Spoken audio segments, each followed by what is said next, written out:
6, H&N investigates what Maui leaders knew about the fire risk before the Lahaina disaster. Our Allison Blair has obtained a report written 2 years ago that identifies specific threats and solutions. But tonight it's still unclear if the county acted on those findings.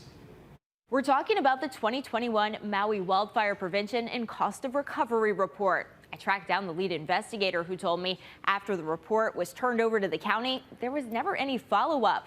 Meanwhile, the Bisson administration didn't respond to our interview request when we asked which of the report's fire prevention measures were put into practice.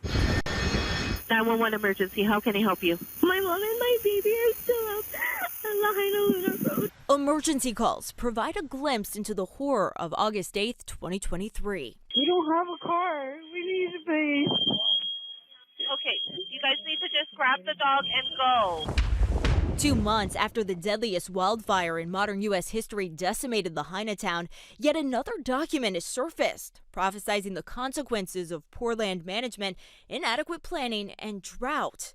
In this 21-page report written by Maui County's Cost of Government Commission, officials were warned of the increasing threat wildfires pose to the island, putting citizens, properties, and sacred sites at risk. What I found was that the number of fires, and particularly the damage to the fires, have been increasing pretty much steadily year over year. That's Patrick O'Neill. Before serving on Maui County's Cost of Government Commission, he taught at the University of Nebraska, Omaha, and headed up its emergency services program, which included education for fire services. During his time on the commission, O'Neill was tasked with being the lead investigator and an author of Maui's 2021 Wildfire Prevention and Cost Recovery Report. The Advisory Council receives county money for its work. What I really discovered was that there were people that have been working this issue for a couple of decades. The biggest problem is land management, that given the fire-prone areas of Maui, given the alien grasses and the great number of acreage that had previously been cane fields that were just sort of going wild, that there was really a wildfire potential. The report states island communities are particularly vulnerable because populations tend to be clustered and dependent on single highways. The report goes on to document a series of recent wildfires that seriously stressed public safety services and nearly took out some of Maui's most important infrastructure. In 2018, a fire sparked in the Ko'ula Valley, just a few minutes up the hill from Lahaina. Residents say flames came close to taking the town. And if it would have jumped over the road, we would have lost Lahaina. The report says strong winds from Hurricane Lane grounded aircraft fire response. The fire also threatened evacuation shelters, forcing evacuees who had already fled to flee again. A situation identical to what happened the day Lahaina was leveled. Then in 2019, another close call.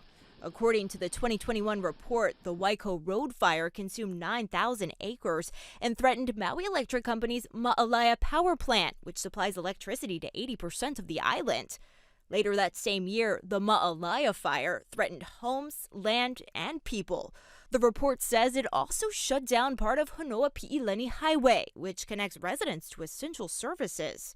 While the document provides critical insight into wildfire hazards, The most important part of it, I would take a look at the corrective actions.